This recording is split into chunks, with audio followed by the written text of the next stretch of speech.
of Hanoi program, which is also one of the important or potential program which can be asked in the Zoho interview rounds. Okay, so the question is this alone, Tower of Hanoi.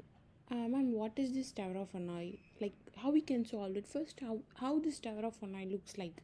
First, let me take you walk through the algorithms, and then and tell you the logic. After then, we'll come and see the program. Okay, guys.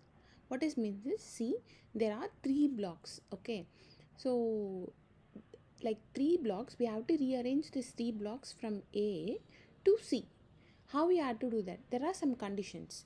You can move only one block at a time, and you can only keep smaller blocks on top of the bigger blocks. Okay, you cannot keep the bigger block on top of the smaller block. Okay, so these two conditions you have to follow while you are arranging the blocks in Hanoi. So that is why you call Tower of Hanoi. You have to build that. Basically it has to look like this. You see here, bigger one at the last, and then second biggest, and then the smallest. Okay, it should not be in a reverse way. You can see here. Okay, big and small. Never you in this picture, never you can see about the small and big. Okay, so how, see the logic that they are moved is, if they given three blocks means, and they're asking you to move the block, I mean the blocks which is positioned in the A to C means, first you need to take the first block and put it in C, and then second block you can take and put it in B, and the third block you can, and and in the third step, now what you have to do, we have to move this 3, right? But we have only two places, that is B and C. Two places is already preoccupied. We cannot put this third block above the second block as well as the first block. Why? Because the third block is the biggest. Biggest cannot be present on the top of the smallest. Okay, it has to be vice versa. So what we can do, we can take this 1 from C and we can put it on top of the 2 block. Correct? So this conditions are, in this way condition can be satisfied. In the Tower of Hanoi, only two condition, that is bigger block has to be at the bottom and smaller block has to be at the top, and bigger block cannot be placed on top of the smaller block. So this is the first condition. And second condition, you can move only one block at a time. Fine. Okay, now we did this. After that we can easily move the third position from A to C. You can ask me, ma'am, why we need to move? Because that is the question. You have to move this entire block using this conditions that I have told just now, from A to C. Okay, so now I moved the third one. Now you see I have 1 and 2. Okay, I cannot take 1 and put on about 3. The condition satisfies, yes, but after that I cannot able to take 2 and put on 3. Like, it will take like more steps for me to do. So we have to do it, but as much as lesser steps as possible. Fine. So what we are going to do, we are taking the 1 and putting in the A. After that we are taking 2 and putting at C, and then we are taking 1 from A and putting it C. So if you see, we have moved the block from A to C. For 3, if you want to move 3 blocks and build another Tower of Hanoi, you need 7 steps. Okay, that you need to do 7 times of the iterations. Okay, so this is about the Tower of Hanoi, guys. The logic. Now let me tell you the program. Okay, okay. So inside the main function I have declared number of plates. Here number of plates indicates the number of blocks. In our image I have showed you first block, second block, third block. So that is what number of plates here indicates. And then I have declared some characters, and I declared some integer variable. I'll tell you why these and all in a short. Okay, so first in the printf I'm asking the user to enter number of plates, because it's up to the user wish. So if he enters a 5 plates means we have to move 5 plates from block A to or C, like wherever the user needs. Okay, so I need to get the number of plates. I'm getting it and storing it in this scanf in the number of plates variable. And then I'm asking the user, I'm telling the user there are 3 rods, that is A, B and C, and I'm asking the user in which rod initially the plates are there. So consider there are 3 plates, no, A, B, C. So we are asking user initially where we are put everything. Fine. So once it is done, do if valid input equal to 0, print enter a valid rod in which plates are placed. Why this condition? Because in case if the user entered some D, means we should not accept the D, right? Because we are only having a 3 rods, it is A, B and C. So to avoid that incorrect inputs and all, we are just giving a some checking and all, do checking, and we are getting the value. For that only I'm just declared the int valid input equal to 1. So you see, in the if loop I'm just assigning is valid input equal to 0. See, initially while the loop first runs, it will always false. Okay, so inside that printf, I'm asking the user to enter the rod, whether enter a valid rod. It can be either A, B or C. It cannot be any value other than that. And whatever the user enters, I'm asking the value inside it. Is valid input equal to from rod equal to A? For example, what are the value that user enters, A, B or C? I'm getting that value and storing it in a from rod, because we have to move that plates from that rod to this rod. So we need to get both the rods places, like from it is and where it is. Okay, so initially I have declared the input value 1. I'm checking the condition whether the input value is 0, means enter it is a valid, not invalid rod the details they have entered, and ask the valid rod. In case if they entered some A, B or C, I'm giving a condition. Okay, equal to means I'm checking the condition. If it is A or B or C, means assign the same value whichever the user enters, like whichever it is in the form rod in is valid also. Since is valid is an integer, we people are aware about that ASCII character to integer conversion, right? So if the user enters A, the corresponding number for the A is 98. Sorry, 67 or 98. Sorry guys, just check it in the internet. Okay, so that corresponding integer value is getting stored in the is valid. The thing is, it will not be equal to 0, it will be greater than 0, of course. So while we check that while loop condition, the condition will become false, so it will come out of the loop. So majorly the function for this do while loop is to get the input whether it is A, B or C. If the user enters something which is not valid, we have to throw an error, like saying enter a valid rod. We have to run this loop till user enters the valid rod. Okay, after that, once the user enters the from rod, we are just printing that from rod, and then the same operation we are doing to ask the user to enter the to rod details. Okay, from rod to rod should not be equal, so that is why we are checking this condition also.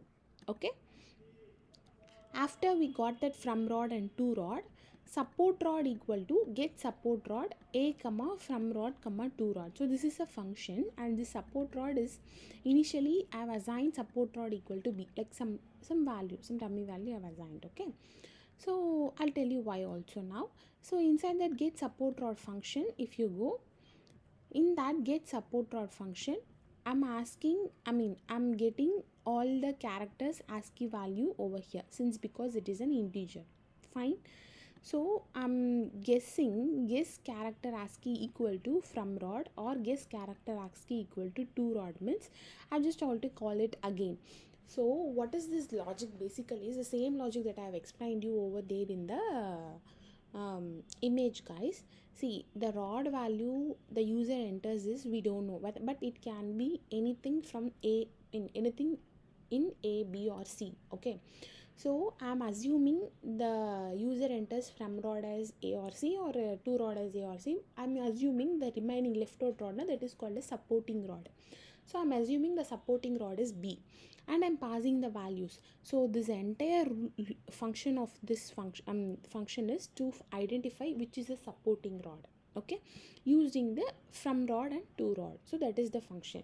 So what I suggest you guys to do is, I told you the functionality, I told you how it works, but what I told want you guys to do is write down the values, like put the values for here, and then put the values for from rod and to rod, and then can write the condition checks over here, like how we do it in the pen and paper analysis. No, like that you do it, and then while returning guess character ASCII. See, while once the all the iterations inside this function done, finally when it return back to the main function, the supporting rod will be which is not either from rod or to rod. Okay, you can directly put a thing like from rod is B and to rod is C, which is not like A is the supporting rod. Like that also you can put some if condition also, but that won't be a valid case. Why? Because we may not know in case the In future the user may add some other rods also for the supporting rod. So to code it in a more efficient way, we have to do code like this. Okay, so the main functionality is to find the supporting rod. After that we have to call the Tower of Hanoi program. In this Tower of Hanoi program only we are performing this that operation, the entire operations and all, like from where it is moving to where. So that kind of tracking we are going to do in this Tower of Hanoi functions. For that I'm passing the number of plates. Here the number of plate is, let's consider 3. Okay, and A, C, B. So what is A? A is the from rod, C is the to rod, and B is the supporting rod. These are the characters that I am assuming at the front. Okay,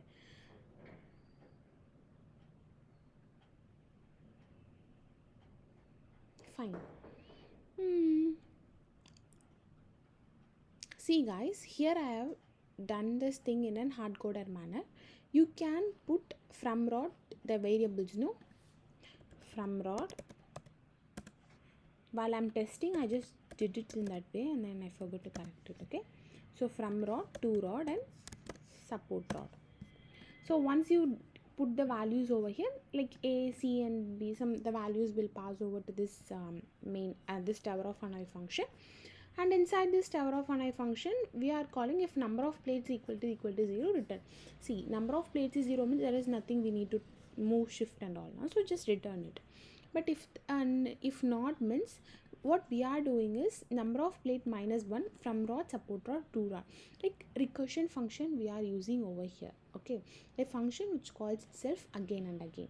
So basically we are taking the rods which is at the top, the lesser one first, and then we are moving it from the from rod to the support rod. The same logic guys, first we need the topmost one to the support rod, and then we have to move the next topmost one to the two rod, and then we have to change it, no, the same logic, but we have to do it in a repetitive or recursion manner. So that is this function. See, I could able to explain you guys in a step by step pen and paper approach analysis method in this program. Okay, but I already told you guys, like if I do so, then there is nothing that you could do. You just see this explanation that I'm giving and then you just go off. But that is not what we wanted. That is what we did at the first, but now as per the student request, we just tell you the overall picture alone and then try to practice your by own. While doing so, if you have come across any doubt, kindly ping to us or messages in any social media platforms. I'm happy to clear your doubts. Okay, fine. So at the end of the Tower of Honor function, here in the printf, I'm just printing from which disk it's moved to which disk. So from rod and to rod. So we have to keep the track of everything that is moving. Got it? Now let me run this program and show you guys the output. The number of plates, and it is asking for the from rod. I'm entering the from rod, and it is asking for the to rod. Now let me enter the some another different rod. See, it is doing that validation check, like how many times I enter the invalid rod, it will invalid plate that I need to place it will throw me a error. Okay, it will ask the values again and again. So I'm entering C. Now you see the disk is moved from A to C. Now let's cross verify it with the image. Okay, once again. One second guys. I hope you can see it now. You see, first we moved from A to C. You see, moved from A to C, and next it moved from A to B, then C to B, then C to B, and then A to C, and then A to C, and then B to A, and then B to A, and then B to C, and then B to C, and then A to C, and then A to C. You see, total 7 steps we have followed. Here it's also 7 steps, not only for 3. If you give 4 also, according to that the logic will work. So what I suggest you guys is understand this program and do a pen and paper analysis for this program and understand it or learn it, like how it flows and works. After that you just do the same program in your laptop and then run it and try to get the output for different types of numbers. For example, find the plate movements, like rod movements, like how it will be moved if the input is 4, and if the input is 2, if it is the from rod is A and the to rod is B, or the from rod is B and the to rod is A, or from rod is B and to rod is C, like try to do in some 3 to 4 different kind of combinations, okay, so that you'll get to understand this concepts more clear manner. This Tower of Hanoi is a very important concepts that you guys must have to learn before you go to any interviews, okay, because this is the important concept in recursion. Got it? So I hope you guys like this video. If you do so, kindly subscribe to our channel and give a like, thumbs up, okay. So we'll meet you guys soon in another interesting video. Till then, bye bye, take care.